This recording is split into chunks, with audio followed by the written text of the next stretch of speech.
शिव महापुराण कथा श्रृंखला दिन 6।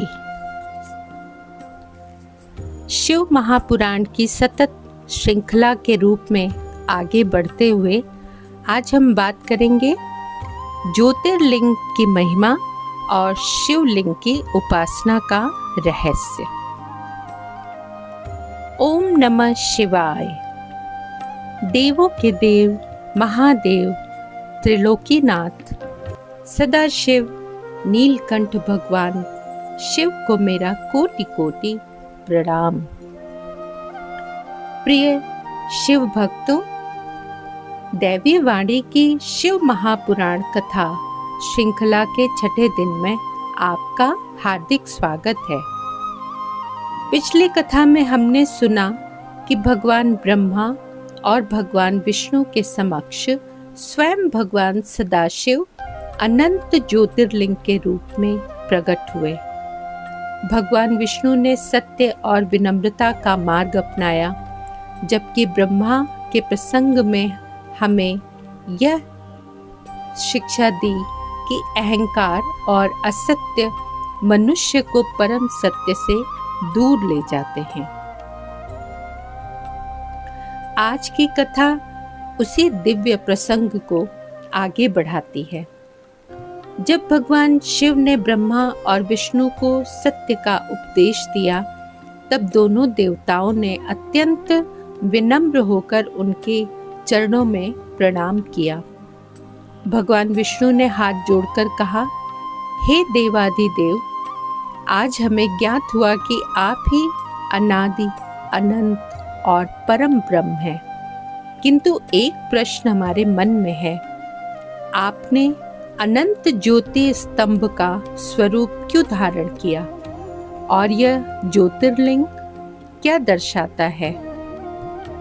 भगवान ब्रह्मा ने भी विनम्र स्वर में कहा, प्रभु, यदि आपकी कृपा हो तो हमें उस दिव्य रहस्य का ज्ञान दें, जिससे समस्त प्राणी आपका वास्तविक स्वरूप समझ सके।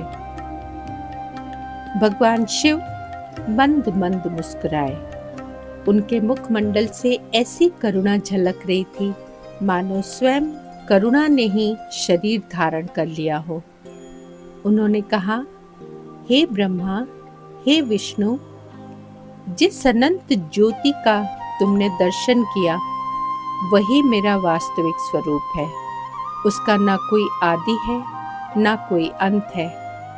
वह समय से परे है, दिशा से परे है और समस्त सृष्टि के पहले भी था, आज भी है और प्रलय के बाद भी रहेगा। जिसे तुम लिंग कहते हो, उसका अर्थ केवल एक पूजनीय आकृति नहीं है। लिंग का अर्थ है चिन्ह, प्रतीक। वह संकेत है जिसके माध्यम से अदृश्य सत्य का अनुभव किया जा सके। भगवान शिव आगे बोले, मैं निराकार भी हूँ और साकार भी। जो साधक निराकार का ध्यान नहीं कर सकता, उसके लिए शिवलिंग मेरे अनंत स्वरूप का सहज प्रतीक है। यह सुनकर भगवान विष्णु की आंखों में भक्ति के आंसू भर आए। उन्होंने कहा, प्रभु, अब हमें समझ में आया कि शिवलिंग पत्थर नहीं बल्कि अनंत ब्रह्म का प्रतीक है। भगवान शिव ने उत्तर दिया, वत्स, जब कोई भक्त श्रद्धा से शिवलिंग के सामने खड़ा होता है, तब वह वास्तव में अपने भीतर और बाहर व्याप्त उसी परम चेतना के सामने खड़ा होता है। प्रिय शिव भक्तों, यही कारण है कि सनातन परंपरा में शिवलिंग को केवल एक मूर्ति नहीं माना गया। यह उस अनंत सत्ता का प्रतीक है जो संपूर्ण ब्रह्मांड में व्याप्त है। इसलिए शिवलिंग का आकार ऊपर की ओर अनंतता का संकेत देता है और उसका आधार संपूर्ण सृष्टि की स्थिरता का। भगवान शिव ने आगे कहा, जो मुझे केवल कैलाश में खोजता है वह मुझे सीमित कर देता है, जो मुझे शिवलिंग में देखता है वह मेरे प्रतीक का दर्शन करता है, लेकिन जो मुझे संपूर्ण सृष्टि और प्रत्येक जीव में अनुभव करता है वही मेरे वास्तविक स्वरूप को जानने लगता है। यह सुनकर वहां उपस्थित देवगण, ऋषिगण और सिद्धजन गहरे ध्यान में लीन हो गए।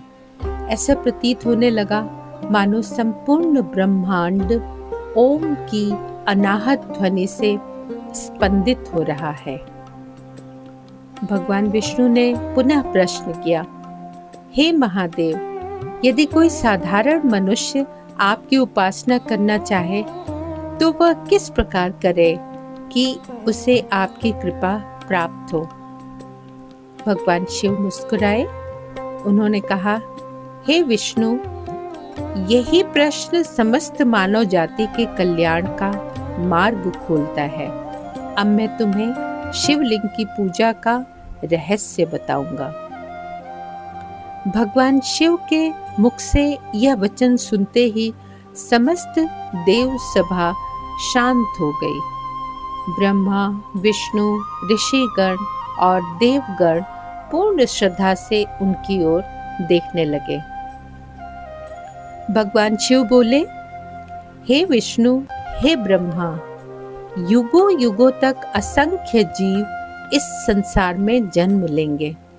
उनमें से अनेक लोग कठिन तपस्या नहीं कर पाएंगे, वेदों का गहन अध्ययन नहीं कर पाएंगे, न ही बड़े बड़े यज्ञ कर पाएंगे।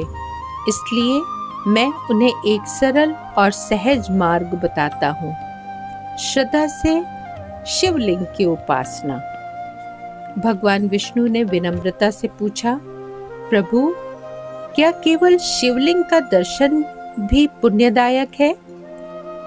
भगवान शिव मुस्कुराए और बोले, वत्स, श्रद्धा से किया गया एक क्षण का दर्शन भी मन को पवित्र करने की शक्ति रखता है, किंतु केवल आंखों से देखने से अधिक महत्वपूर्ण है भक्ति से देखना। फिर भगवान शिव ने शिवलिंग की ओर संकेत करते हुए कहा, यह शिवलिंग किसी एक पर्वत, किसी एक देश या किसी एक काल का प्रतीक नहीं है। यह संपूर्ण ब्रह्मांड में व्याप्त उस चेतना का स्मरण कराता है जिससे सब कुछ उत्पन्न होता है, जिसमें सब स्थित रहता है और जिसमें अंततः सब विलीन हो जाता है। इतना कहकर भगवान शिव ने अपने कर कमलों से एक दिव्य कलश उठाया। उसमें गंगा जल भरा हुआ था। उन्होंने धीरे धीरे उस दिव्य शिवलिंग पर जल अर्पित किया। जैसे ही जल की पहली धारा शिवलिंग पर गिरी, वैसे ही वातावरण में दिव्य सुगंध फैल गई। आकाश से पुष्पों की वर्षा होने लगी। देवताओं ने हर हर महादेव का जय घोष किया। भगवान विष्णु ने आश्चर्य से पूछा, प्रभु, जलाभिषेक का इतना महत्व क्यों है? भगवान शिव बोले, जल शीतलता का प्रतीक है। जैसे जल अग्नि की तीव्रता को शांत करता है, वैसे ही भक्ति का जल मनुष्य के भीतर का क्रोध, अहंकार, ईर्ष्या और द्वेष को शांत करता है। जो भक्त श्रद्धा से जल अर्पित करता है, वह वास्तव में अपने अशांत मन को मेरे चरणों में समर्पित करता है। फिर भगवान ब्रह्मा ने प्रश्न किया, प्रभु, भक्त आपके ऊपर बिल्व पत्र क्यों चढ़ाते हैं? भगवान शिव ने उत्तर दिया, बिल्व पत्र अत्यंत पवित्र माना गया है। उसके 3 दल साधक को सृष्टि के अनेक त्रिविध सिद्धांतों की याद दिलाते हैं। सत्व, रजस और तमस, भूत, वर्तमान और भविष्य तथा ईश्वर, जीव और प्रकृति। जब कोई भक्त श्रद्धा से बिल्व पत्र अर्पित करता है, तो वह अपने संपूर्ण जीवन को मेरे चरणों में समर्पित करने का भाव प्रकट करता है। फिर भगवान विष्णु ने पूछा, और पंचामृत अभिषेक का क्या रहस्य है प्रभु? भगवान शिव बोले, दूध पवित्रता और सरलता का प्रतीक है, दही संतुलन और पोषण का, घी तेज और दिव्यता का, मधु मधुर वाणी और प्रेम का, शर्करा प्रसन्नता और सौम्यता का। जब भक्त इनसे अभिषेक करता है तो उसका उद्देश्य मुझे किसी वस्तु का दान देना नहीं होता, बल्कि अपने भीतर इन गुणों को विकसित करने का संकल्प लेना होता है। प्रिय भक्तों, यही कारण है कि शिव पूजा केवल एक धार्मिक कर्म कांड नहीं, बल्कि आत्मशुद्धि की साधना है। यदि जल चढ़ाते समय मन में क्रोध है तो अभिषेक अधूरा है। यदि बिल्व पत्र चढ़ाते समय मन में छल है तो पूजा अधूरी है। यदि मंत्र जपते समय मन भटक रहा है तो साधना अधूरी है। भगवान शिव ने आगे कहा, मैं पदार्थ नहीं, भावना स्वीकार करता हूँ। यदि कोई निर्धन भक्त प्रेम से एक लोटा जल अर्पित करे तो वह मुझे उतना ही प्रिय है जितना किसी राजा का विशाल यज्ञ। यह सुनकर देवसभा भाव विभोर हो गई। भगवान विष्णु और भगवान ब्रह्मा ने एक साथ शिवलिंग पर गंगा जल अर्पित किया और पूर्ण श्रद्धा से भगवान शिव का स्मरण किया। उसी क्षण ऐसा प्रतीत हुआ मानो संपूर्ण ब्रह्मांड ओम नमः शिवाय के दिव्य नाद से गूंज उठा हो। भगवान ब्रह्मा और भगवान विष्णु श्रद्धा पूर्वक भगवान शिव के चरणों में बैठे थे। देवताओं, ऋषियों और सिद्धों की सभा पूर्णतः शांत थी। सभी भगवान शिव के दिव्य उपदेश को सुनने के लिए उत्सुक थे। भगवान शिव ने गंभीर किंतु करुणामय स्वर में कहा, हे देवगण, यह मत समझो कि मैं केवल कैलाश पर्वत पर ही निवास करता हूँ। जहाँ श्रद्धा है वहाँ सत्य है, जहाँ करुणा है वहाँ निष्काम भक्ति है, वही मेरा निवास है। जो भक्त शिवलिंग का अभिषेक करता है वह केवल पत्थर पर जल नहीं चढ़ाता। यदि उसका भाव शुद्ध है तो वह अपने भीतर के अहंकार, क्रोध, लोभ और मोह को धोने का संकल्प करता है। यही वास्तविक अभिषेक है। भगवान विष्णु ने विनम्रता पूर्वक पूछा, प्रभु, क्या प्रत्येक भक्त आपकी कृपा प्राप्त कर सकता है, चाहे वह विद्वान हो या साधारण गृहस्थ? भगवान शिव मुस्कुराए, वत्स, मेरी दृष्टि में कोई छोटा या बड़ा नहीं है। मैं न धन देखता हूँ, न कुल, न पद और न ही बाहरी वैभव। मैं केवल भक्त का भाव देखता हूँ। यदि कोई निर्धन व्यक्ति श्रद्धा से एक लोटा जल अर्पित करता है तो वह मेरे लिए उतना ही प्रिय है जितना किसी सम्राट का भव्य यज्ञ। यदि कोई वृद्ध केवल ओम नमः शिवाय का स्मरण करता है तो उसका जप भी मेरे हृदय तक पहुंचता है। यदि कोई बालक निष्कपट मन से एक बिल्व पत्र चढ़ा दे तो मैं उसे भी प्रेम पूर्वक स्वीकार करता हूँ। यह सुनकर देवगण भाव विभोर हो उठे।